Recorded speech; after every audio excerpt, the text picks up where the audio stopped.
Hello viewers, welcome to Bharati's creative gardening and cooking. ఈ పూలు చూడండి, గుత్తులు గుత్తులు పింక్ కలర్లో భలే బాగున్నాయి కదా. ఏం పూలు ఇవి తెలుసుకున్నారా? నూరు వరహాల పూలు,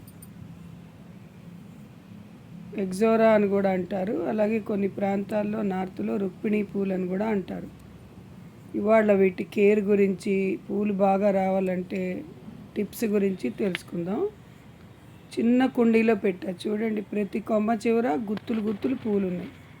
ఇట్లా రావాలంటే, హెల్తీగా ఉండాలంటే వీటికి ఎండలో పెట్టాలి. ఎండ ఉన్న ప్లేస్లో ఎండ బాగా కావాలి.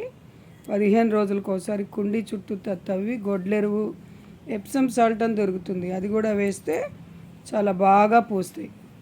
ఈజీ పెంచుకోవటం, మీరు కూడా పెంచుకోండి. చిన్న చిన్న కుండీల్లో కూడా పెరుగుతుంది. నా ఛానల్ లైక్ చేసి సబ్స్క్రైబ్ చేసుకుని చూడండి.